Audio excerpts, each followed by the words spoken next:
what we're doing. Yeah. I'm Sean Fedorko. This is Radius CoWork.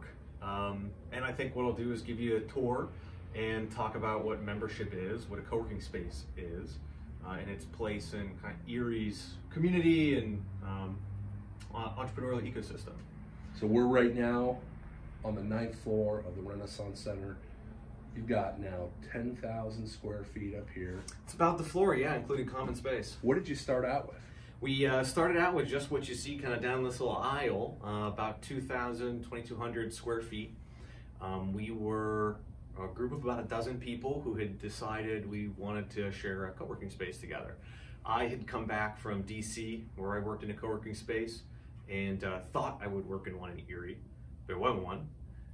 The only person I found who knew anything about co-working was Bill Scholes, who became my business partner and co-founder here. And we found a group of about a dozen founding members who all agreed they wanted to get out of their homes, share ideas, and we thought if we got to 25 people, that would be pretty cool. Well, now we're about 150, so it's pretty wild. So right now we are in the northwest corner, correct, of the Renaissance Center. Is this an office space? This is a conference room. So okay. The idea of a co-working space is community and economic development. You know, before Radius opens, there is nowhere in the city of Erie that 5 freelance graphic designers can go every day with equipment to work and share ideas, but still be independent businesses and still be independent talent. There was nowhere that if you decided on Wednesday you wanted to start a business, you could set down your desk and be operating on Tuesday. You know, what we do is kind of serve 2 purposes. Controlling cost, so that instead of needing to buy, you know, a conference table, instead of 30 businesses buying 30 conference tables and chairs and committing to 30 commercial leases and, you know, having to put up for utilities and everything from a router to pens, they just show up here and share those resources. So it's an economic advantage. But the other function we provide, our real main purpose, is to solve a loneliness problem. Right. It's lonely starting a business alone at your kitchen table. It's lonely working alone in a coffee shop every single day. And in the coffee shop and at your kitchen table, nobody's walking up with a solution to your problems. Nobody's introducing you to a client. You don't have peers that you can, you know, commiserate with when you lose a contract or celebrate with when you win one. And this is a place where all of that happens every day. So that's really the problem we try to solve, is bringing people together. Okay, so Sean, why don't you show us? Yeah, this is one of our conference rooms. We've got 2. We've got about now about 8,000 square feet of operating space, about 2,000 kind of common space. We have 150 up and down symmetrical fiber internet. We have a series of about a half dozen gaming routers running the entire floor. Print services, so people can, you know, print anything they need. And then people have different levels of membership. So some have their own dedicated desk where they've nested, set up their stuff. Others just drop in and use any desk that's open. And the idea is it's kind of like treadmills at a gym. We're like a gym for businesses. Just like, you know, a gym has hundreds of members but doesn't have hundreds of every piece of equipment because everybody doesn't show up at once, we can run the space kind of the same way. We don't ever have 150 of our members all show up at once. So we let people drop in, use whatever they need. Set up a station, and some might be here for years. In fact, we've had members who are still here from the day we got started. And some might only be here while they're in town for the holidays or maybe working with a client. And with lots of different rooms, we've got standing desks and monitors that people can plug into. People kind of find their group or where they like to sit based on the environment. But the heart of everything is the cafe. So the idea behind connecting people is that you actually make it easy for people to meet each other, to get connected. So we're very intentional about the design. You know, it's a warm, comfortable space. Our shtick is coffee, so everybody likes a good cup of coffee. If you're coming in, you've quit your job, you're starting to go freelance, and you're not sure if you're gonna make it, it helps to start the day in a big, beautiful space with friends like Erica. Hi, Erica. Hi. And a good cup of coffee. You know, if you're meeting with a client, you want to offer a good cup of coffee. If you want to like talk out a problem with one of your friends that you've made here, you do that over a cup of coffee. If you're feeling tired in the afternoon, you get a cup of coffee. So that's kind of become our shtick. But we make everything available. You know, if you need pens or envelopes, or if you need batteries, it's all here, just grab and go. We don't really care if you need an envelope or 10 envelopes. All we care about is that you make money. So we'll make the stuff available, and then, you know, people will chip in and replace it. But lowering the friction points, you know, the points at which we have to make a decision about whether an expense is worth it. It's worth it. Just go spend it and see how big it can get and how fast. Sean, you said that you worked in a co-working space in DC. Yeah. DC, big city, a lot more, shall we say, progressive than a place like Erie. Did you have any, were you at all hesitant that this idea would translate to a place like Erie when you started it? No, because people were kind of lonely everywhere. That's actually Andrew. He was one of our founding members, still here. No, people are lonely and people are doing work everywhere. People want to meet each other and exchange ideas everywhere. The question is just a scale. You know, is it going to be, hey, Andy, we're okay. You're good. Sorry to get in your way. The question is, you know, would there be 25 or would there be 225? Like I said, when we got started, we thought Erie was kind of ready for like 25 people to share space. And we have never stopped renovating since we opened. We just keep adding space for people to join us. Was this entire floor vacant when you started? Most of it was, yeah. There were a couple single tenants. About half of it had not been used for decades, and we renovated that space and brought it back online. The building has been a fantastic partner, in large part because when our members succeed and grow, they want to stay connected, so they grow into other suites in the building, which helps fill the building, but also helps us kind of attract an ever-growing pool of cooperative talent. Great. So this is the heart. It's the heart of it. Yeah, it's where, you know, the funny stuff is on the fridge and where the food is and the booze is, and so the second year we did everything on this side of the hallway. This is all space that we renovated, and everything at Radius that's been done has been done by members. Floor's been laid by members, carpentry, the design, the furniture assembly, the tech, the network has all been built by members. We teach lunch and learns, and they're taught by members to other members, or we'll bring in outside talent if we need it. But the idea is that when you bring a whole lot of smart people in the room, you just have to help them help each other. And so we do provide lunch and learns on all kinds of subjects like how to incorporate a business, how to write a contract, how do you craft your pricing strategy, or how do you enter a remote market. And it's not always just about business. A bunch of our people are remote workers, so maybe you're signing a contract, and that contract has an anti-competition clause. Do you want to request that that be changed to an anti-piracy clause? Well, let's talk about that. And the idea is we want to raise the acumen of the young professional and new small entrepreneur here in the city. The way you describe it, it very much seems like almost kind of an incubator in some respects. Yeah, unlike an incubator, think of it as unstructured incubation. I don't provide like services helping people craft business plans, but people walk up with their business plan and they're like, hey Sean, what do you think this says to you? And I take a look. But they also walk up to Michael and they walk up to Angela and they talk to each other.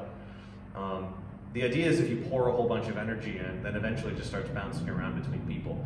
So while people come here and they'll need assistance, there's no way for them to pay me an extra $50 and I'll review their business plan.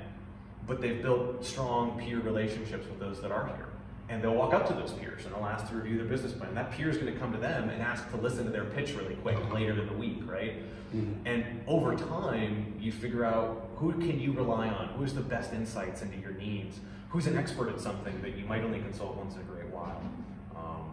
And then people tend to succeed, right? So if you surround yourself with all the smartest people in the city, chances are you're going to find solutions faster, those solutions are going to be better, and you're going to think of things you never would have thought of on your own. So we're going to walk through here. Oh, good. Yeah, no one's here. Great. So this is our larger conference room, the Triana room. And what people always note about this room is our beautiful, beautiful table. So this was also built by one of the people involved in the community, Brad Triana. We named the room after him. The other conference room is the Fang Room, named after Matt Ratowski. His brand is Fang. He does leatherworking, metalworking, and woodworking. The frame on the Agora at the Jefferson Educational Society was built by Brad Triana. The conference tables at Larson Tech's new headquarters, huge company in Erie, built by Brad Triana.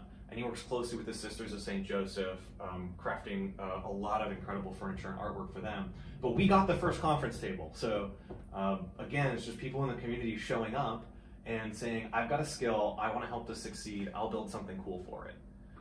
And the members just book all of this on a shared calendar, and we've got 42-inch TVs throughout and Chromecasts throughout so people can broadcast anything they're working on. That's very cool. And you know, there were 2 rooms off the cafe, and you saw someone pop out of one. Those are call rooms. If somebody needs to jump on the phone, they maybe just want to have a one-on-one conversation. Maybe they've hired somebody for the first time, that they fire someone. And they don't know how to do that, but you did it. So they're going to talk to you for 10 minutes and get some input. There's somewhere you can dodge in and do that. These rooms are booked. So if you needed to know that Tuesday at 2 o'clock you had a place to make a private call, you've got a bookable room, and they have standing desks and big L desks for meetings and just look out over the city. You know, again, it's an awesome view from the 9th floor here from our offices. And I think what's so incredible is for $100 a month, you can get 24/7, 365 access to a 10,000 square foot facility with cleaning, catering, office supplies, 150 up and down symmetrical fiber internet, and it's full of the smartest people in town. What would someone pay for those same things, do you think? Maybe you already know the answer. We just if you didn't exist. Oh, wow. Well, you're going to have to pay for your office space. Let's say you're doing it alone. You're going to pay for your office space, which is probably like a 400 to 800 square foot office. So there's your lease. Then you're going to get insurance. Then you're going to get internet. Then you're going to have to get the food and the catering and the router and the furniture. So you're already into thousands. And now you're committing to a 2-year commercial lease, and you don't know if your business is going to succeed after 6 months. You'd rather do it here. We control all those risks by sharing them as a group. And those that succeed add staff. In fact, we'll see some team rooms in the back. Those that don't succeed know they did not waste any money, not hundreds of dollars, not thousands of dollars, not even $10 on pens and rulers and staplers. They put every dollar and every minute of time that they had, because they don't have to negotiate for the lease or anything, they'd put all of those resources into trying out their idea, into making it work. And we think because of that, ideas are better resourced and more of them work.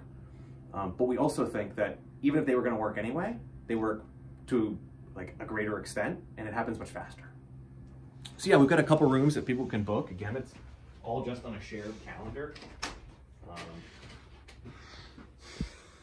The art that's in our space is either brought in by or created by our members. So it was the 2nd year. In the 3rd year, we built everything at the end of the hall. So I won't go in here, but this is our library, and we can get you a shot of that. But no calls, no conversations, no meetings, no music. It's for heads down focused work, so that even when the space is kind of very active, there's always somewhere you'll not be interrupted. We see about 35 to 40 of our members in a day. We're up and running kind of 7:30 to 7:30, 7:30 to 6:30, kind of depends on how many people are here. And we see about 50, 55 or more people a day on the floor after we account for like meetings and stuff like that. You can take a look in there, Michael. That's pretty much the same shot. It is the same shot. So when you do that, we'll just use that. We'll just, it'll be shown twice. Okay. And then we built a lounge. So we had only really built desk space. And we wanted to be able to accommodate businesses that stick around for longer. So we run some other programming. We run Startup Grind for the city. We co-organize the Erie Day of Code Software Developers Conference. We host the Code Erie monthly software developers meetup. We host the Erie Creatives meetup whenever they need the space. But we wanted to build a lounge for a couple reasons. We'd only built desk space, and people are here. You know, you quit your job, you become a freelancer, you're here 10, 12 hours a day. It's nice to get away from your desk. We also wanted to gather more. So about every other Wednesday, we'll do lunch in the lounge, which is a chance to kind of just show and tell. You show people what you're working on, you tell them what you need, get feedback on projects, because again, if you were working alone, how else would you do that? But then once companies grow, actually right behind you here is Ethos Copywriting. And Matt, who will wave for us, Hello. Once you grow and are ready to add employees, you'll get 3 or 4 employees. We'll give you your own dedicated space. The reason for that was we saw people kind of growing and moving out at about 3 or 4 employees. We wanted to extend the runway before they had to put revenue into real estate. And now people might still hire their 5th, 6th, or 7th out in the main space before they really feel the need to grow out. Is that your ultimate goal, though, for your members, is to be able to grow into their own space? Oh yeah. Oh yeah, grow. You know, the reason we do this, or I do this, is because I love Erie and I want it to be a better community, and I think there's an extraordinary amount of potential here. I stay because I'm surrounded all day by people who also believe that and are building their businesses here. The only reason I stay is because every year things seem to keep getting better for the last 5 years. And so I want to